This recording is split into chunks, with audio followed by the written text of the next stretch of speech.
Back on HQ as we take a look at some notables that could be on the shelf for Week 7. Marvin Harrison Jr. missed the remainder of that Week 6 matchup with a concussion. Jerome Ford dealing with a hamstring. Travis Etienne as the Jags remain out in jolly old London. Nothing jolly about it right now for a team that's backs against the wall and needing every they can get. They might not have their lead back in Etienne.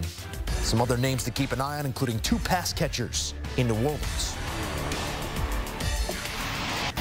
The solution to our fantasy issues, CBS Fantasy Football analyst Heath Cummings joins us. Heath, good to see you. Moving parts always, but let's look to maybe get to some matchups that could provide production to at least get us back to full health. It's a dream we can all have. Who's your top quarterback to claim here in Week 7? The top quarterback to claim is Aaron Rodgers, and usually in this spot, we're looking at a guy who's kind of a Band-Aid that can get us through 1 week because he has a great matchup. Rodgers doesn't have that. He's facing the Steelers. That's a difficult matchup, but he is projected as a top 15 quarterback this week, and that's mostly because of the big trade that just happened with Davante Adams. We're still sorting out how this is going to work for all the pass catchers, but the one thing we can be sure of is Davante Adams, Garrett Wilson, Breece Hall, even Allen Lazard. This has to be the best set of weapons that Aaron Rodgers has ever played with. I certainly would expect this Jets offense to look better, and we just saw one of the best performances from Rodgers in the first week after they made a change of play caller. So this is not just a 1-week Band-Aid. This is a guy who I legitimately think could be a borderline top 12 quarterback for the rest of the season and is available in about half of CBS leagues. It does harken to some of that overlap, the Jordy Cobb, the Davante Jordy. There's 3 guys out there for Aaron Rodgers, and that's never a bad thing. But as we go a layer deeper here, we're going to get back to some waiver wire targets. But as someone who has some management issues with Garrett Wilson, how should I be feeling right now in terms of target share, where we saw big-time numbers 2 weeks ago in terms of those targets, but it's obviously going to taper here with the hand signals well known between those two? Yeah, if I wanted to spin it optimistically, I would say, listen, it's an upgrade for Davante Adams because of the quarterback change.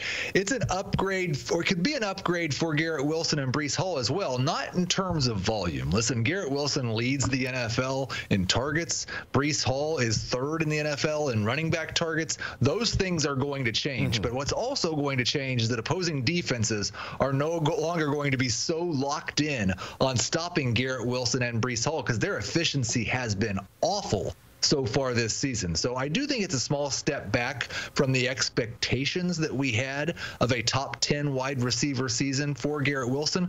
But let's face it, he's not been that so far this season anyway. I would still view him as a good number 2 wide receiver, someone you are definitely starting. And honestly, if people are panicking and selling him for less than that, I would be buying Garrett Wilson. So cleaner looks, just less of them. We'll see how it all plays out with this new alchemy in that room in for the New York Jets, excuse me. Sometimes it does feel like, and you referred to it here, feels like there might be a ceiling on QB point production at times, but that could be a long-term answer for Rodgers on fantasy squads. But this season has also proven that the right stream start at running back could set you apart. Last week saw some available post-nice weekly numbers.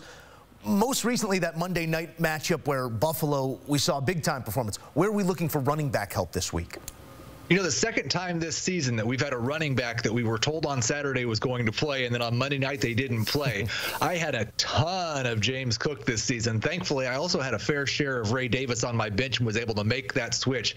And Davis performed even better than I expected. That 42-yard catch was something we didn't know he had in his bag. Jacob Gibbs, though, tweeting out earlier from Sportsline that he actually had a higher share of the running back rush attempts than James Cook has had in any game this season, and he had a bunch of explosive runs. We still don't know for sure if James Cook is going to miss this week, and that's kind of the situation with all of the potential running back ads. You look at an Isaac Garindo or some of the other guys that you might add. We're not sure who the starter is going to be that week. What we are sure of is that Ray Davis needs to be rostered pretty much everywhere. It might be to start him this week. It might be to hold him on your bench until the next time that James Cook misses time. We watched Cook cut into some Singletary production in the past. Maybe we're seeing now another name cut into that of Cook if we can get that toe right on James Cook. Demand always outpaces supply in the wideout economy, that we know. If we do find ourselves at the top of a waiver list, how might we take advantage when it comes to wideouts?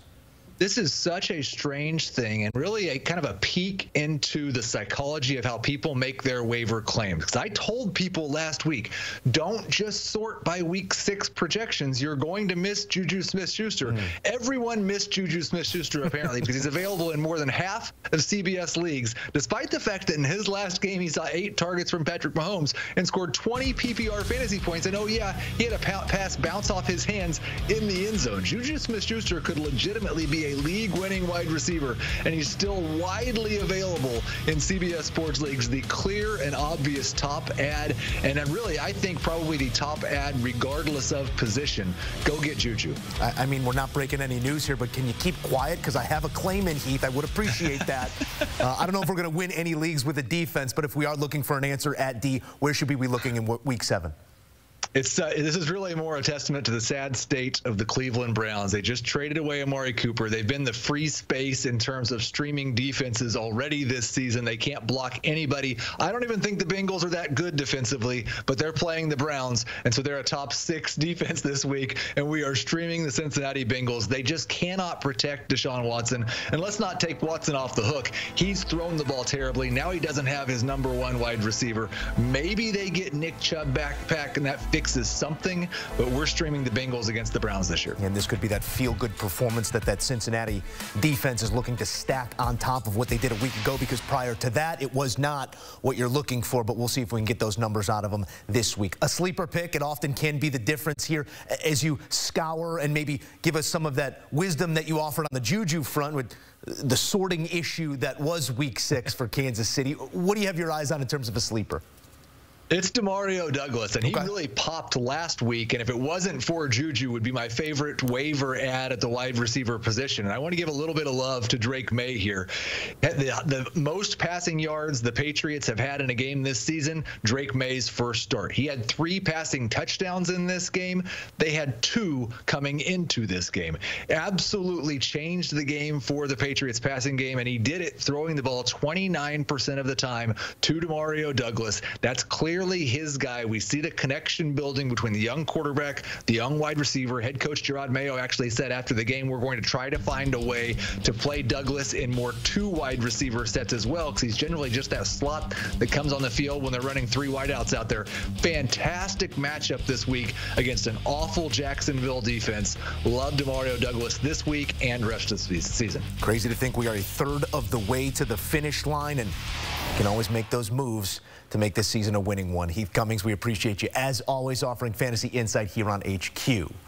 There's more fantasy insight to be had at length. Our team on the Fantasy Football Today: Heath Cummings, Adam Azer, Jamie Eisenberg, Dave Richard, the whole gang, breaking it down each and every week with all the news and notes, waiver wire watches, everything you need to make your week a winning one.